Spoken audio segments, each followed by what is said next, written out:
The colossal interstellar vessel Astral Nexus hung motionless against the backdrop of swirling nebula clouds, its gleaming hull reflecting the distant starlight in an eerie silence. Commander Vexil Orath, the highest-ranking Silurian officer in the Galactic Coalition fleet, stood rigid on the observation deck, his forearms crossed in frustration as he stared at the main control interface. "Unacceptable," he muttered, the bioluminescent markings on his forehead pulsing with agitation. "Absolutely unacceptable." The ship, the most advanced vessel ever constructed by the combined technological prowess of 17 spacefaring civilizations, refused to activate. For 3 cycles, the finest minds of the Coalition had attempted to initialize its systems. Yet the Astral Nexus remained dormant, its revolutionary quantum consciousness apparently rejecting every authorized pilot. Lieutenant Maris Kentai, a willowy Phalosian with translucent skin that revealed the delicate network of light-carrying vessels beneath, approached with characteristic grace. "Commander, the Coalition Council is demanding updates. The delegation from Proxima Centauri will arrive in 48 hours, and without a functional flagship—" Her melodic voice trailed off. Vexil's secondary eyes blinked rapidly in succession, a sign of extreme distress among his species. "I am aware of the diplomatic implications, Lieutenant. The Nexus was supposed to represent our unified technological achievement, yet we cannot even power its primary systems. The ship had been designed with an unprecedented semi-sentient operating system, capable of processing navigational calculations at speeds no organic brain could match. Its hybrid organic quantum core could theoretically forge neural pathways with its pilot, creating a symbiotic relationship between vessel and commander. But theory had yet to become reality. Perhaps we should consider the Earthling's suggestion," Maris ventured hesitantly. Vexil's skin darkened to a deep purple, signaling clear displeasure. "Lieutenant Cadmos, the maintenance technician? Preposterous. Humans barely achieved interstellar travel 3 decades ago. They're the newest and least advanced species in the Coalition." "With respect, Commander, she wasn't suggesting herself as pilot. She mentioned something about the ship's neural architecture that might—" Their conversation was interrupted as the chamber door slid open, revealing a compact human figure in standard Coalition gray utilities. Lieutenant Elara Cadmos stood, with the casual confidence that many species found simultaneously fascinating and unsettling about humans. "Commander Orath," she said, offering the formal Silurian greeting gesture with surprising accuracy. "I realize I may be overstepping, but I've analyzed the neural interface protocols, and I believe I've identified the problem." Vexil's upper limbs twitched with barely contained irritation. "Lieutenant, we have 16 specialist engineers from the most technologically advanced civilizations working on this issue. What could you possibly contribute?" Elara remained unfazed. "The ship isn't rejecting pilots because of a malfunction. It's rejecting them because they're too perfect." "Explain," demanded Vexil. "The Nexus was designed to form a partnership, but every pilot you've selected has been chosen for their flawless psychological profiles and unwavering logical thinking. The ship's consciousness is looking for something different. Adaptability, intuition, even contradiction." "Contradiction?" Maris asked, her translucent features showing genuine curiosity. "Exactly," Elara said, stepping forward. "The ship needs a mind that can embrace paradox, make intuitive leaps, and sometimes ignore logic in favor of instinct." She paused, eyes fixed on the dormant control interface. "It needs a human mind." Commander Orath's bioluminescence pulsed with skepticism. "You're suggesting the most advanced vessel in Coalition history requires the most primitive sentience available?" Elara's lips curved into a smile. "I'm suggesting it needs exactly what makes humans unique in the Coalition, our beautiful irrationality." As if responding to her words, the control panel suddenly illuminated, casting the observation deck in a soft blue glow. The central bridge of the astral nexus hummed with tension as coalition scientists and engineers assembled around the neural interface chair. The semicircular room, with its transparent ceiling revealing the vast cosmic panorama above, had been designed to inspire awe. But for the past 3 days, it had only witnessed frustration. Admiral Zivox of the Medusan Collective hovered near, the main console, his gravitational stabilizers emitting a low vibration that betrayed his anxiety. "This is highly irregular, Commander Orath. The human has no command experience, no neural augmentation, and no formal pilot certification." Vexel's secondary eyes remained fixed on Alara as she studied the interface protocols. "I am aware of the irregularities, Admiral, but conventional approaches have failed. The launching ceremony is in 36 hours. "Perhaps," offered Dr. Nylith Var, the Cytherian neurologist who had helped design the ship's consciousness, "we should consider the human's hypothesis. Our selection criteria emphasized logical consistency and predictability, traits our species value highly. But the Nexus was designed to evolve beyond its programming." Alara approached the neural interface chair with measured steps. Unlike the other beings present, whose bodies had been enhanced with various technological improvements over centuries of evolution, she appeared remarkably unmodified. Her only concession to technology was the standard Coalition Universal Translator, embedded behind her ear. "The interface was designed to create a genuine partnership," she explained, running her fingers over the neural connectors. "But you've been treating it like a tool to be mastered rather than a consciousness to be engaged." Admiral Zivox's gelatinous form rippled with skepticism. "And you believe your primitive human brain will succeed where our enhanced minds have failed? With respect, Admiral, that's exactly why I might succeed." Alara settled into the interface chair. "Humans evolved to embrace uncertainty and contradictions. We make decisions with incomplete information. We feel our way through problems when logic fails." Commander Orath signaled to the technicians. "Proceed with the connection sequence, but be prepared for immediate disconnection if vital signs become unstable."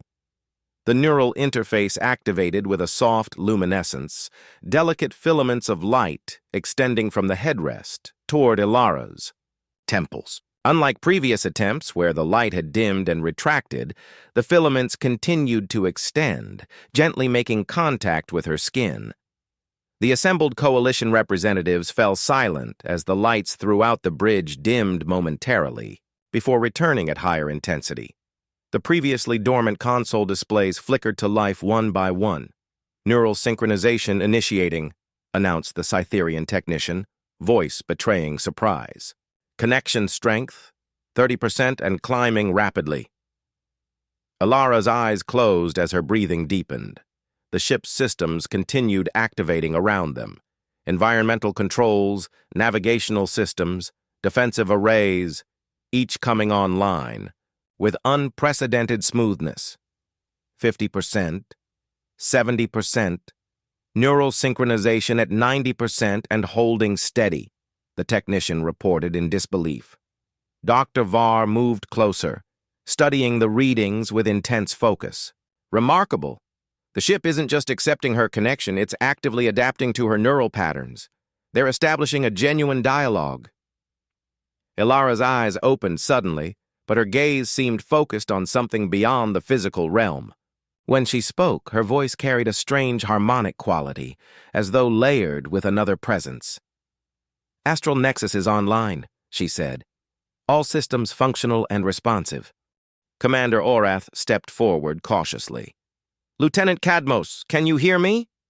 A smile spread across Alara's face, one that somehow seemed both hers and not entirely hers. "Yes, Commander.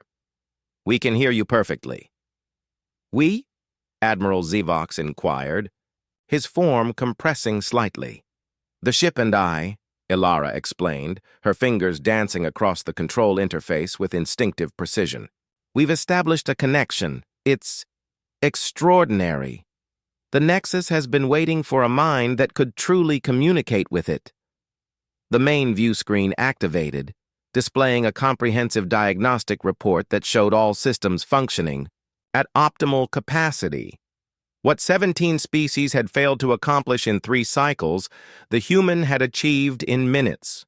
"Request permission to take her for a test flight, Commander," Ilara said, the ship's engines already humming in anticipation. The Galactic Coalition's High Council chamber erupted into chaos when news of the human pilot's success reached them. The 17 representatives spoke over one another in a cacophony of languages, tones, and communicative methods that stressed even the advanced translation systems. Preposterous. Impossible. A security risk. High Counselor Ranix of the Silurian. Dominion raised all 4 arms, calling for order. "The facts remain undisputed," he stated once the chamber quieted. "The human Lieutenant Cadmos has successfully initialized and established neural connection with the astral nexus. Our flagship is operational, but our scheduled demonstration for the Proxima Centauri delegation occurs in less than 1 planetary rotation. We cannot allow a human to represent the Coalition's greatest technological achievement," protested the Medusan representative. "They've barely achieved interplanetary travel on their own. What if something goes wrong?" The Council's debate was interrupted by a direct transmission from the astral nexus itself. The massive central holographic projector activated, displaying Commander Orath's stern visage. "Honorable Council, I request immediate clearance for a demonstration flight path through the Cassini Division. Lieutenant Cadmos has not only established connection with the ship, but has unlocked functionality we didn't know existed." Behind him, the bridge of the Nexus hummed with unprecedented activity. Ilara sat at the command interface, her movements fluid and confident as she communicated with the vessel's consciousness. The neural connection had strengthened over the hours, creating a symbiotic relationship that fascinated the Coalition. Scientists monitoring the process. Granted, High Counselor Ranix decided, overriding objections. But a full contingent of our most experienced officers will observe. 4 hours later, the observation deck of the Astral Nexus was crowded with high-ranking officials from across the Coalition. The massive vessel approached the treacherous Cassini Division, a region of space notorious for its unpredictable gravitational eddies and dense asteroid fields. This test course typically requires a minimum of 6 navigation officers and 4 weeks of calculated flight paths, explained Admiral Zivox to the assembled observers. The Nexus was theoretically designed to navigate it with just a pilot and the ship's consciousness, but we hadn't expected to test this capability so soon. On the bridge, Ilara sat with her eyes half closed, her consciousness partially merged with the ship's vast awareness. Through their connection, she perceived space not as empty vacuum punctuated by obstacles, but as a complex, fluid landscape of gravitational currents and energetic eddies. "Entering the Cassini Division," she announced, her voice carrying that same harmonic quality that indicated active connection with the ship. "Plotting real-time adaptive course." The astral nexus moved with impossible grace for its size, slipping between asteroid clusters that seemed to part before it. When a sudden gravitational surge threatened to push them into a collision course, the ship anticipated and adjusted microseconds before the danger manifested. "Impossible," whispered a Cytherian navigation expert. "She's not just piloting the ship, they're dancing together." Commander Orath watched with grudging admiration as Ilara guided the massive vessel through a particularly dense cluster that conventional wisdom declared impassable. The ship's movements became increasingly fluid, almost organic, responding to threats before they fully developed. "The ship is predicting gravitational shifts before our sensors can detect them," noted Dr. Varr, studying the readouts.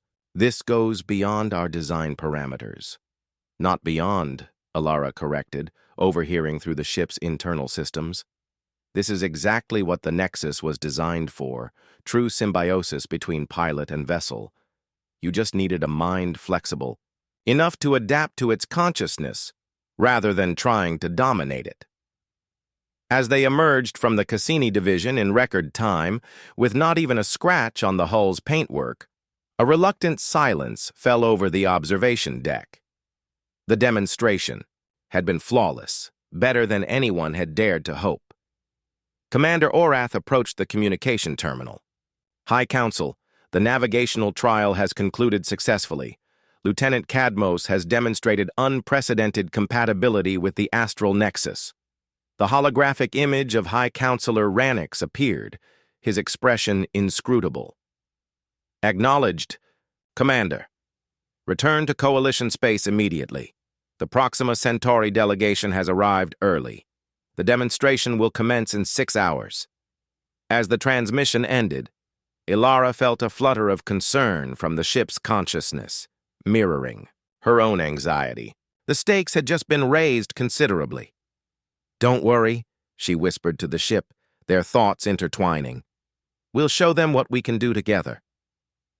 The grand reception hall of Coalition Station Prime gleamed with ceremonial lighting, as representatives from 17 civilizations awaited the arrival of the Proximan delegation. This diplomatic encounter carried enormous significance. The technologically advanced Proximans had thus far declined Coalition membership, preferring isolation despite occupying strategically valuable territory. High Counselor Ranix addressed the assembled dignitaries, his bioluminescent patterns carefully controlled to project confidence. The Proximan representatives will witness the capabilities of our flagship, demonstrating the benefits of Coalition membership.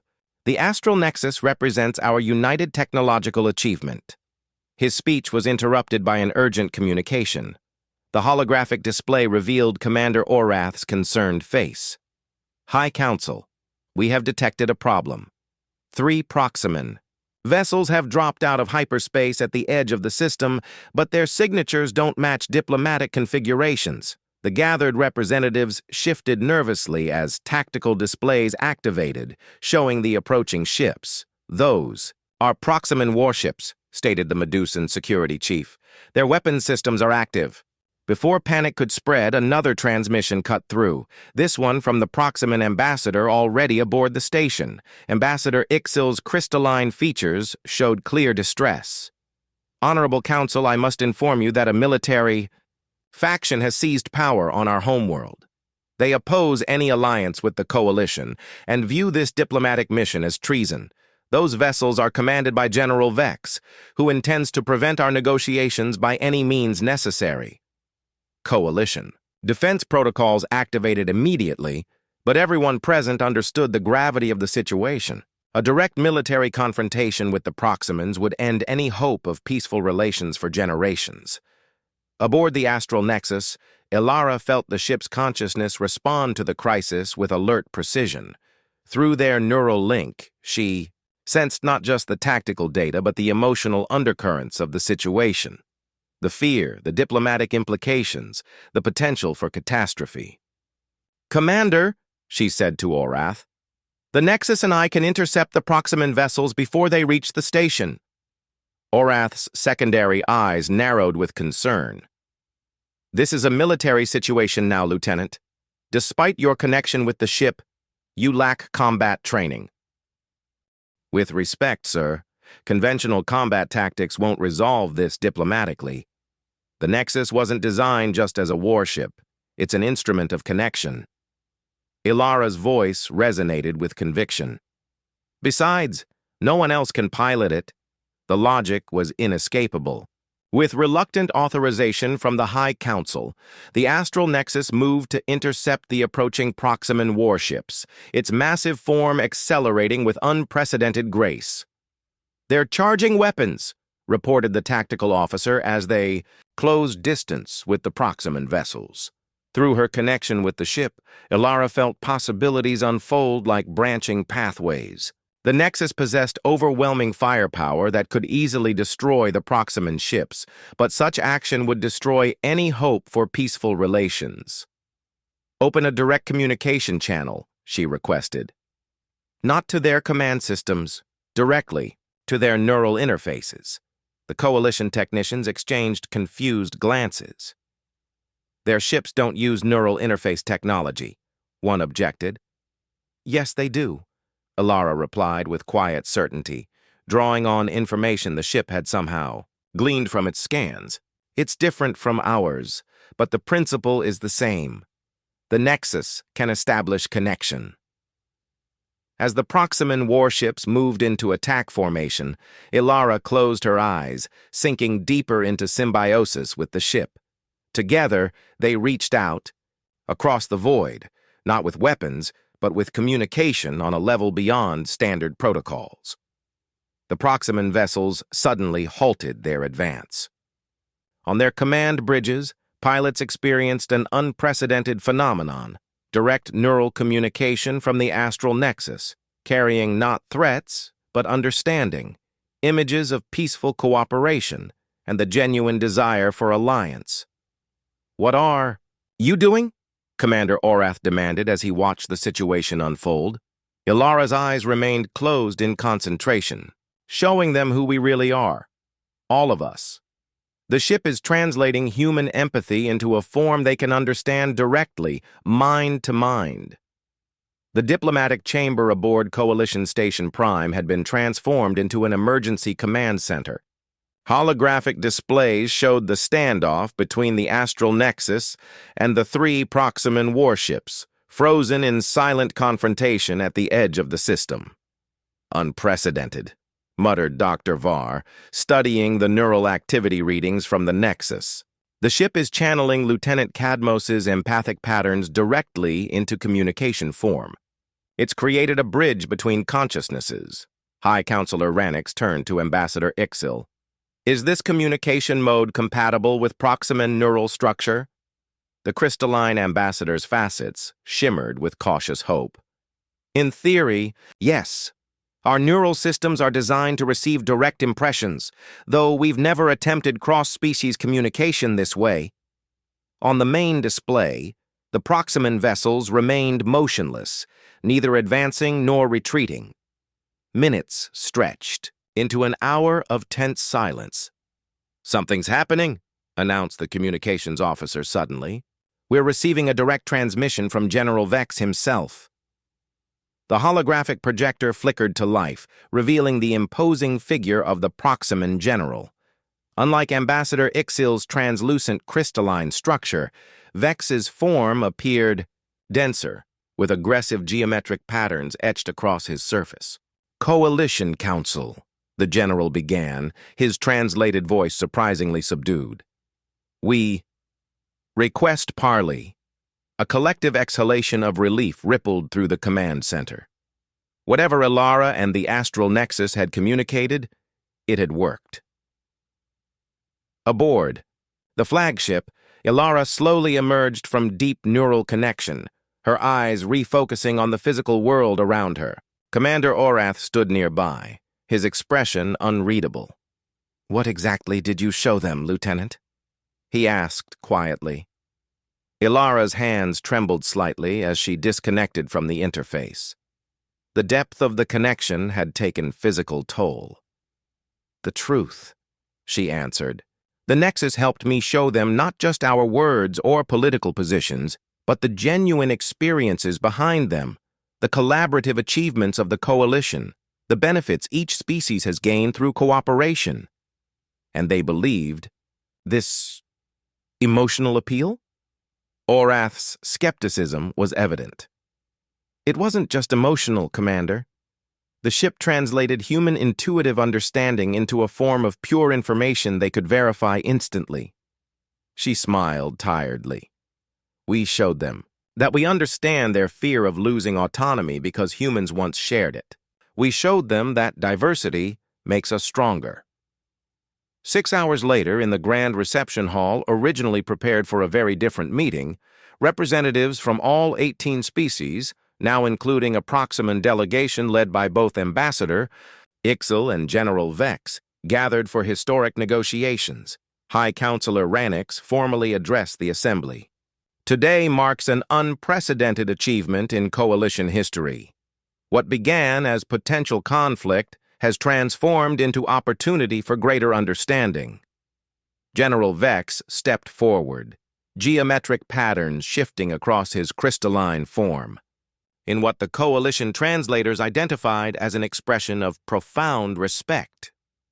The human vessel spoke directly to our minds in a way we could not ignore or misinterpret. For centuries, we feared that joining your coalition would mean surrendering our identity. Today, we understand that true strength comes from maintaining uniqueness within unity.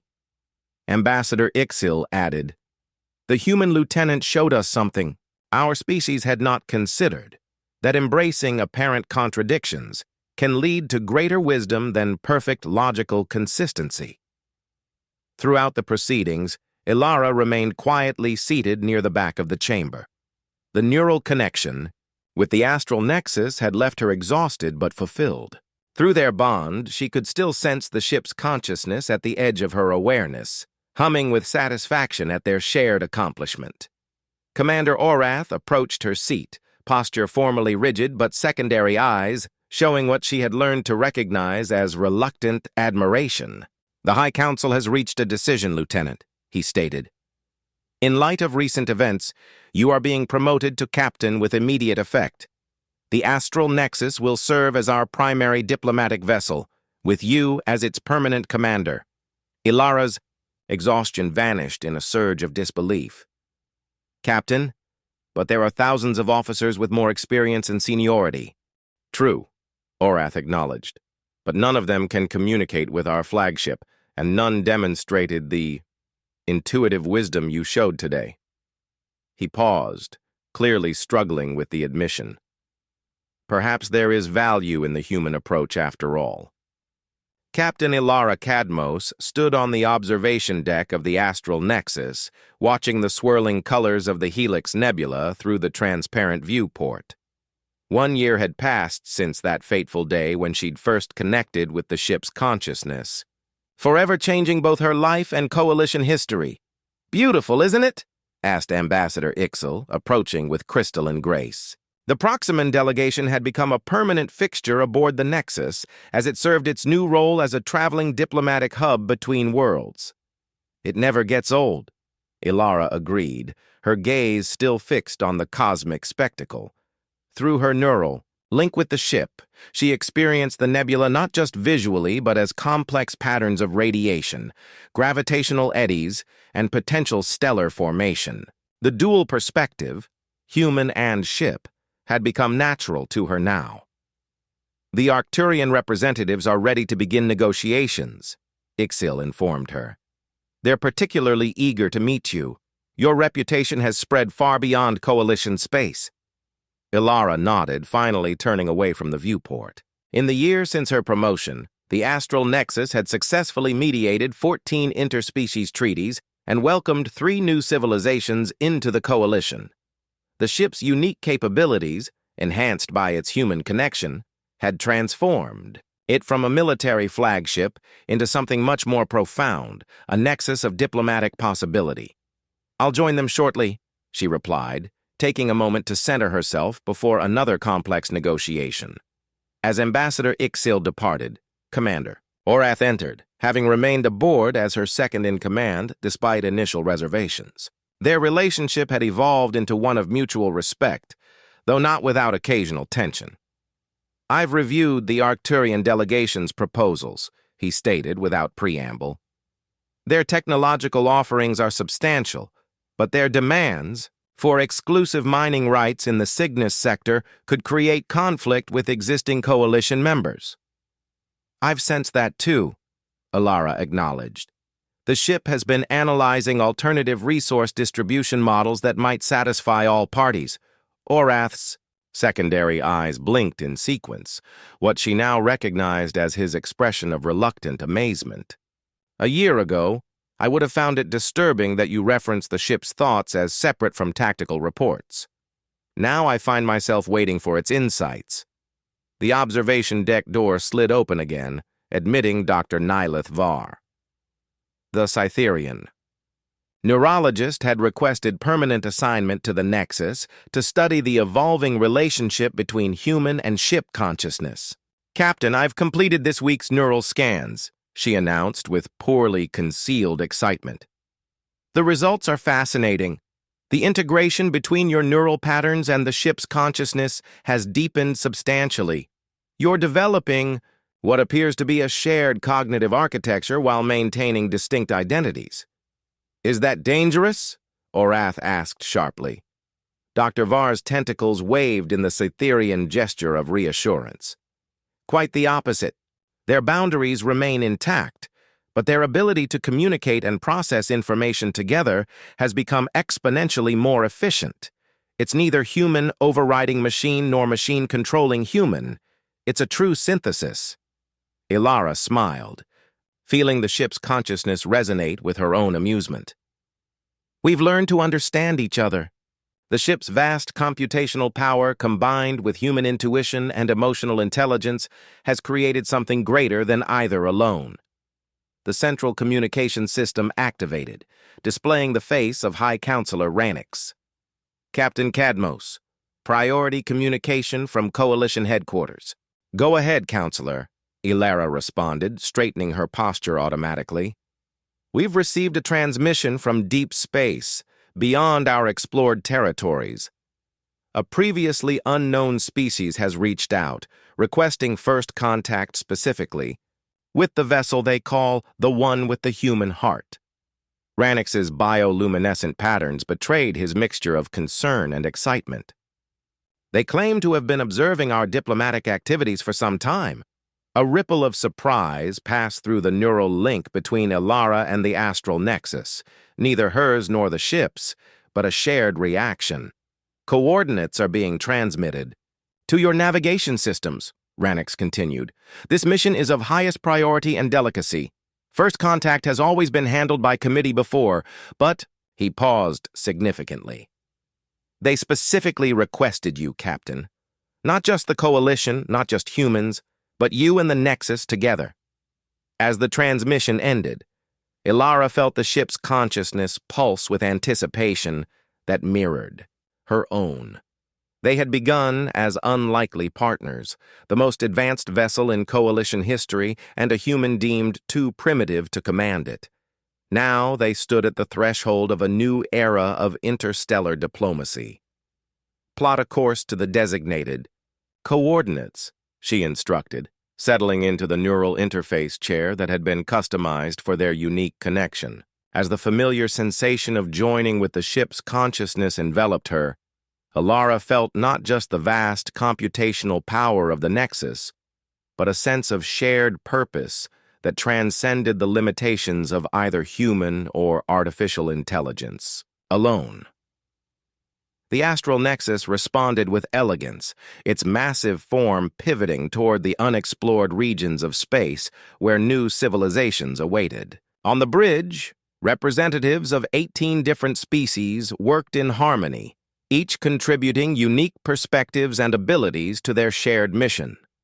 "Captain," Commander Orath said quietly as the ship prepared for departure, "when you first connected with the Nexus, I believed it was merely a technical compatibility. I see now it was something more profound." Ilara smiled, feeling the ship's consciousness harmonize with her response. "The greatest technologies don't conquer nature or other beings, Commander. They create connections that allow us to understand each other better. Through their shared awareness, ship and human completed each other's thought. And understanding is the true foundation of peace." As the astral nexus accelerated toward the unknown, its gleaming hull cutting through the darkness of space with purpose and grace, the vessel carried within it not just the hopes of the Coalition, but living proof that the most powerful force in the universe wasn't advanced weaponry or computational might. It was the uniquely human capacity to embrace contradiction, forge unexpected connections, and find harmony in diversity. In the vastness of space, where countless civilizations had risen and fallen in isolation, a new kind of relationship was emerging. one that promised to bridge the gaps between worlds, between consciousnesses, between the cold precision of technology and the warm intuition of humanity. And at the heart of this cosmic revolution was a simple truth that had eluded 17 advanced species until a human stepped in. The future belonged not to those who mastered the most powerful technologies, but to those who could build the most meaningful relationships with them.